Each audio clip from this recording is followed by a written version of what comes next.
Hello and welcome to Tuesday. It happens to be this Tuesday, happens to be November the 3rd, Election Day. Should prove to be an interesting day. That's all I'm going to say about that. But here it is Tuesday, and we're coming together for the purpose of building a better devotional life, a deeper devotional life, a richer devotional life. And one of the things that we need to continuously do is tune and turn our heart towards the Lord.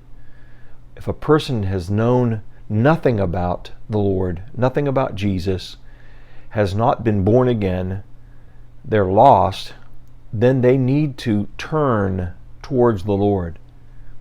But once a person has been born again, they're working continuously through a process of returning to the Lord as well as turning to the Lord. Think of it as having a 1,000 categories in your life, and you begin your journey by being born again, and then the objective is to spread this life into every one of those categories. This is going to require 1,000 turnings towards the Lord. Once you have turned to the Lord in a category within your life, there are times that you get challenged. You grow cold, you become indifferent, you revert to some of your own instincts and your own way, and then you drift. You want to take over in that area. Then what needs to happen is there needs to be a return to the Lord. So this is what we're seeing as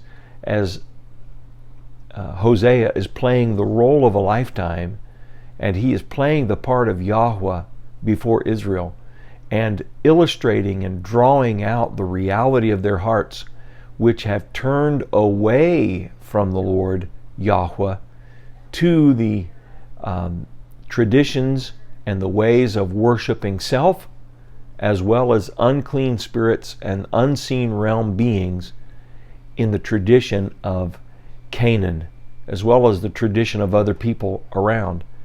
And they're leaving their privileged relationship with God, with Yahweh, and instead opting for idolatry. Just as they dealt with that in their day, we deal with that in our day, because we basically have a choice between continuing on in a faith relationship with the God we have not seen versus reverting back to some old habits with a worldly system we're familiar with or things that we're accustomed to dealing with. And so what tends to win? We tend to slide back. We tend to go back. And that's exactly what's happened in the life of Israel. And we get to look a little bit deeper here in the book of Hosea in the 3rd chapter. And we actually go on to verses 2 through 5. I've mislabeled these. I had some vestiges from an old PowerPoint.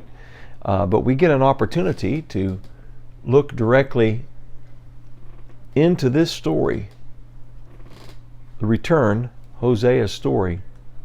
And we see here, ignore that it says 3, 1 through 2. It really should say 3 through 5. We're going to be looking at verses 3, 4, and 5 on these next 3 slides before we conclude our devotion together today. This is Hosea speaking. He has already gone and offered 30 pieces of silver, the worth of the price of a slave, for his wife. It's like he said, I'd like to buy your time. I'm reminded of the story of a woman who had felt very estranged from her husband, who was very busy with a growing business. And so one day she called in and scheduled an hour. There was a 1 o'clock appointment after lunch. This man sitting behind his desk is surprised when the door is open and the secretary shows in his wife. And he says, what are you doing here? I have a 1 o'clock appointment. And she said, I am your 1 o'clock appointment. She scheduled time to be with her husband. Or how about the father who came home from work, and his son asked him, Daddy, how much do you make in an hour? And he told him that he made $100 an hour. And so after the boy celebrated a birthday and he gathered up enough money, he went to his father and he said, I have $100. Do you think I could buy an hour of your time? Wow. Wow, those are brutal things and brutal realities that we're confronted with. One more is I'm reminded of a song, The Cat's in the Cradle. And that was a song in the 70s.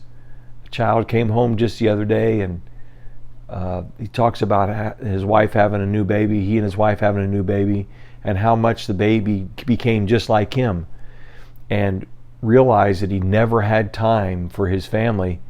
And later, that child becomes a son, becomes an adult, and doesn't have time for his father. So those are just the three kind of illustrations that are really showing this broken relationship.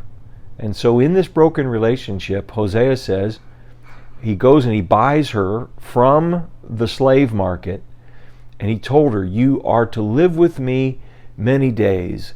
You must not be a prostitute or be intimate with any man, and I will behave the same way towards you. And so there seems to be an idea of, you're going to have to be with me, but you're not going to revert to your old ways. And this could be taken two different ways. One is that I will be devoted to you and you will be devoted to me. Another way to take this is, I will be abstinent from you and you will be abstinent from any other man, and we're going to work on rebuilding this relationship. It actually may be a commitment to abstinence. Then it goes on to say, for the Israelites will live many days without king or prince. So they're going to have their royal leadership removed from them as a feature. They're not going to have a king or a prince. By the way, do you know that to this very day, the Israelites do not have a king or a prince? They're constantly electing and constantly having shifts within the Knesset that determines who their prime minister is going to be. And it depends upon whoever has the majority of seats in the house. But no one gets to claim it for life, and no one gets to hand it down to their children. Without king or prince, without sacrifice or sacred stones. So they're not going to be involved with the temple worship, and there's not going to be the Urim and the Thummim. There is not going to be the breastplate of the great high priest. Without ephod or household gods. There were those who were functioning as priests to groups of people and to their own household, and they became priests to a household god. We see that illustrated in the Old Testament earlier, when a man from Ephraim went to Dan and was hired as his priest. And so this priesthood idea is going to cease within my people. Afterward, the Israelites will return and seek the Lord their God. And listen to this, and David their king. That is a powerful statement. In the light of the coming of the Messiah, and in the light of people crying out, Yeshua, son of David, have mercy on me.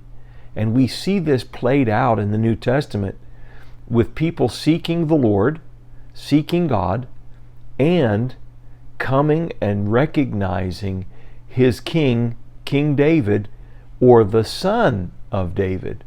And so there's something that the Israelites as a nation have not done. They have not done. They have not come as a nation collectively. Do you know that the nation of Israel today is a secularist society? There's only a percentage of the Jewish people who are Orthodox Jew. Other religions are also prevalent within the land of Israel. And so they have not yet returned, seeking the Lord their God. And they have not yet accepted David, Yeshua bar Daud, Jesus, the son of David, as their king. But listen to this. They will come trembling to the Lord and to his blessings in the last days. So there is a promise that's hanging over the people of Israel. But what can we take away from that today? What we can take away from that today in our particular situation is the idea that there are times that we have to go into desert places and places when it seems like God cannot be found, so that we are left in our own abstinence and our own emptiness without resources, and so that we can come to the end of ourself. What happens when you come to the end of yourself? You're dealing with your pride. And so, this is what they're needing. They're needing to come to be in abstinence. And there are times in our particular situations and circumstances when we need to be brought aside and apart to the Lord. And at the same time, just have a sense of no answer. Have a sense of quietness. And we can almost hear that scripture ringing in the background. Be still and know that I am God. Israel's going to be drawn into that circumstance. Hosea lived that out in the role of husband to a straying wife, Gomer. And we sometimes go through that even as believers, where we just need to come aside from the thing that's been distracting us, and at the same time find ourselves not even hearing very well from God, but in that quiet and in that stillness, letting us come to the end of ourself. So on this Tuesday, think about that. What's it going to take for me to return to God? And the answer may be, I need to come to the end of myself before I can return to the Lord. You may need to come to the end of yourself. In fact, you do. If you're going to come to the Lord for the first time, a person always comes to Jesus out of the sense of their lack and their emptiness. So it's about time that we confront that and come out of that time of abstinence to Him. Well, the Lord bless you on this Tuesday. Have a great day and have a great time thinking about that, meditating upon that today. Hope to see you tomorrow. Lord bless you.